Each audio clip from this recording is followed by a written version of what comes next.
नमस्कार, मी प्रशांत कांबळे. आपण पाहतात संस्कार न्यूज. विटामणी रोडवरील चिखलहोळ फाट्याजवळ 2 वाहनांना लागलेल्या आगीमुळे चांगलाच गोंधळ निर्माण झाला. अनेकांनी सिलेंडरच्या गाडीला आग लागल्याची अफवा पसरवल्याने खानापूर तालुक्यात भीतीचे वातावरण पसरले.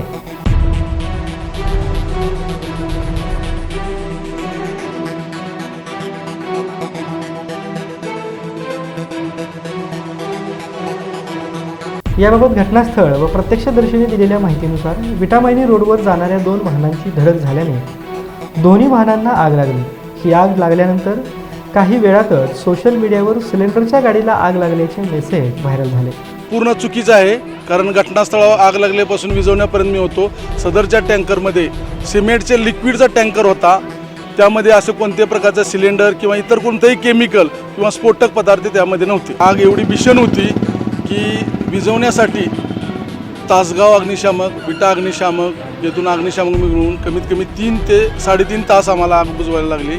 यानंतर अनेकांसह प्रशासनाची तारांबळ उडाली.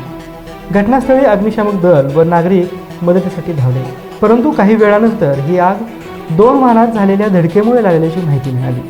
सदरचा टँकर हा विट्याकडून मायनीकडे चालला होता. त्या टँकरमध्ये सिमेंटचे लिक्विड सिमेंट होतं. त्यात गॅस वगैरे किंवा इतर कुठलंही केमिकल नव्हतं.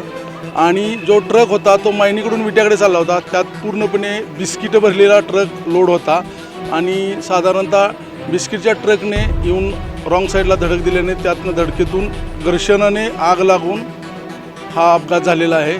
सायंकाळी 4 वाजेपर्यंत मदत करण्याचे काम सुरू होते. विशेष सांगायचं म्हणजे जे पत्रकार रामदास साळुंके आहे, हे स्वतः पत्रकार असून आमच्यासोबत पूर्ण झटाटूने पत्रकारिता बाजूला ठेवून त्यांनी पूर्णपणे आम्हाला त्या आग विझवण्यासाठी मोठं सहकार्य दिलेलं आहे. यावेळी 3 मृतदेह हाती लागले असून पुढील तपास पोलीस करत आहेत. मृतदेह 3 जळीत पूर्ण सापडलेले आहेत. सदरचे मृतदेह आम्ही ग्रामीण रुग्णालयात आणून सदर वाहनाचा आम्ही गुन्हा दाखल करून पुढील तपास करीत आहोत. अपघातस्थळी आमदार अनिल बाबर यांनी भेट देऊन परिस्थितीची माहिती घेऊन मदतीसाठी प्रयत्न केले. चंद्रकांत जाधव, संस्कार न्यूज, विटा.